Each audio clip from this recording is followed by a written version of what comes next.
Hello and welcome to another price update on Bitcoin, Ethereum and USDT. Let's analyze, let's read, let's see what it's doing, where we can hope for a rebound. But in all fairness, in all reality, we are in a bear market. Okay, when we were all the way around this area, I was saying in this channel, this is a good place to go short. Let's not forget, we're in a bear market. We've been slapped across the face and we've been coming crashing down a lot. Okay, I still think we have got this and even this liquidity to go grab. And when we are around this area, I'll make videos and stuff just like I do every single day, and I'll give you a price update and we can see, because hopefully we are going to go below these recent lows. Well, they're not really recent, but we can go below these lows, spend some more time there, and then potentially get a push back up at some point. But we will cross that bridge when we get to it. Until then, let's do some market reading. What I'm going to do actually is I'm going to turn on our indicators, because it's just going to make my analysis a lot easier. Essentially, I'm going to turn on the signals and all the blocks. Now you have access to these completely for free, at least at the time of me making this video. So there's a link in this descriptions box. Just click it, it will take you to our Telegram. Send a message to our support team and just tell them you want the indicators. Trust me, it's not hard, it's not complex. You're not gonna need to learn to code and stuff like that. If I've managed to do it, you can also do it. So signals and order blocks to see where the order blocks are. Turn on our smart oscillator, which is a really nice relative strength index, which also measures the money flow. And finally, the smart trend. Okay, take this away. And then now we can start seeing once it loads. There we go. So we've had a major push down. Okay, we've had a major push down, and I'm going to be waiting for Bitcoin. I'm going to give you two price targets. Okay, two price targets for me to go short. I'm not going to try go long. I'm not going to try be a hero. I'm going to go short. So first off, what I'm going to do, I'm going to double click it and I'm going to put on the multi-time frame fair value gaps, the 8 hourly ones. Why this? Because it's going to show me a gap right there. Once it loads, sorry, it's a bit of a heavy indicator. There we go. We've got an 8 hourly gap right there, which in my point of view is going to be quite an interesting thing. Why? So I'm going to trace a Fibonacci retracement as well. You can see it lands very nicely on the 0.618 level. Okay, very nicely. It also lands with this previous support. Okay, which was, if we zoom out a little bit more, really nice resistance. We broke it, well, a bit more resistance there, broke it, and then there we go. Then is there anything else that points to this area? Absolutely yes. I'm going to trace you a fixed range volume profile or something similar. There we go. Just from there, and we can see something. We have got a high volume node. What is a high volume node? It's basically this.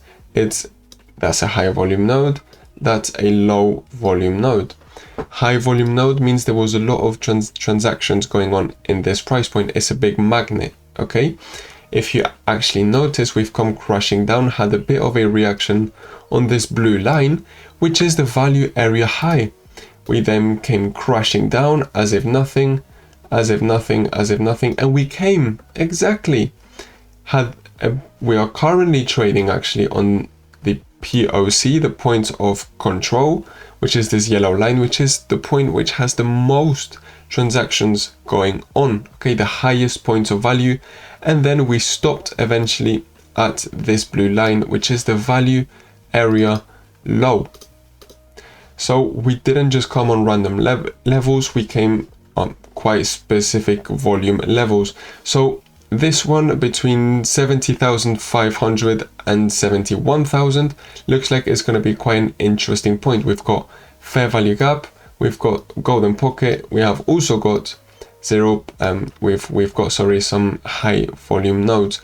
Also additionally, with some time prediction and some mind reading, we can see we have got the exponential moving average, which is this gray line coming along very nicely is going to be coming around this area, just like that. Okay, so that looks like it's just going to be a trade that's going to make sense. Okay, it looks like somewhere that we could potentially look for a short position. Now, having said that, let's go down a time frame. Okay, let's go down maybe on the 2-hourly time frame. We could even push it a bit more. We could even push it. Actually, no, two is fine. We can see that we've got the 8-hour gap there alongside 2 fair value gaps on there. And the oscillator's been pushing, the price has not been pushing, the price has been staying sideways, which is something we have seen there. We have seen there.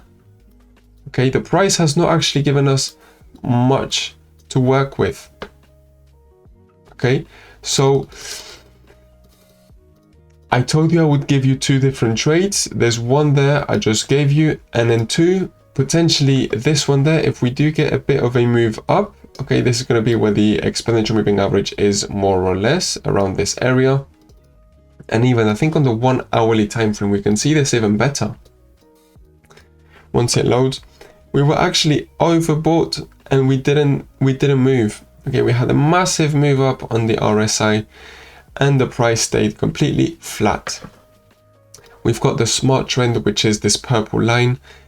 It's purple first off, which is telling us to look for short positions, and this gray line, which is a 50 time frame exponential moving average, all within this gap. So if you want to risk it, okay, you could potentially go here and then look for a short position from there.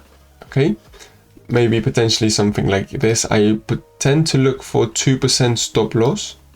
That's usually what I trade with when it comes to Bitcoin and Ethereum. And then your first take profit there, and then the second one for however long you want to hold it. Next, your next possible trade, well, at least my next possible trade could be something like this, a 2% stop loss, and then first take profit, and then the second one for however long I want to hold it. Okay, if we do push higher, okay, a bit of a higher, which doesn't seem very likely, at least at the time of me making this video, but you never know. Okay, you never know. We have got this order block sitting a bit higher up, and we have got this liquidity there, which we haven't grabbed. Potentially we could get a push up. Okay, that would be quite a considerable push up. That would actually be a 11% move up in Bitcoin. I don't see it very doable, but look, you never know. I'm not going to say no. I'm never going to say never. Okay, so that's for Bitcoin. Bitcoin's finished. Bitcoin's clear. I've said everything I wanted to say. Let's move on to Ethereum. Ethereum's also got some fairly interesting stuff. There we go. That's that. I can end the video now. This is exactly where I'm waiting for Ethereum. Why? Because first off, this was where we have got previous support, which we broke it. Well, we had a bit of support there. We broke it completely. Okay, we've also got this support, and moving a bit more to the left, we have got this support and this support right there, as well as all of these supports on the left. Okay, so it's not a random price point. It's not something weird. It's not something strange. Delete everything, and I'll start again from scratch. Let me also trace a Fibonacci retracement from a bit of a bigger fall down. It's sitting nearly at the 0.5 level of this bigger push down. But if I actually zoom in a little bit more, and I do this a bit more locally, okay, so from this smaller push down, not the bigger one, but the smaller one, this fair value gap, which is going to be sitting at the golden pocket. Also, look, where is our famous exponential moving average? It's coming along just behind it. It's not too far away. This looks like it's going to be a bit of a move up. Beautiful place for us to go short. Okay, so again, really similar thing. You don't. There we go. Something like this, a 2% stop loss, and then first take profit on the recent low. Okay, and then the next one for however long you want to hold it. Okay. Oh, there we go. Something like this. potentially. Okay, potentially. So that's that for Ethereum. There's not much more actually I can say. What I can say though is that even on the 1 hourly time frame, I was expecting a bit more of a move up. To be fair, I was expecting a bit more of a push, more of a reaction. Yes, I do get it. This is a 4 hourly trade. We do still have room even on Bitcoin to get more of a rotation for the price to go back up. Yes, although I do have to say I was waiting for a bit more of an explosive move up, but time will tell. We will see what goes on. We will see what happens, and we will see from there. Very finally, let's look at USDT. Very similar thing. Okay, we have got well, first off, if you don't know what this is, if this is your first time watching my videos, when USDT goes up, Bitcoin and crypto goes down. Okay, so this has been going up. This is in a really clear uptrend. We've been making highs, lows, higher high, higher low, higher high, higher low. We've made quite a big, crazy higher high. We could now be looking for a higher low. Where could the higher low be? Well, first target, which is this one, would be a bit more of a move up on crypto, which would be the first price target that I've given you, the closest price target on Bitcoin. And then if we get lucky, we could get a bit more of a move down on USDT, therefore a bit of a bigger move up on crypto, and we could be looking for the 0.618 level, also where the 4 hourly exponential moving average is going to be, and where we have a strong 8 hourly fair value gap, also testing these previous resistances.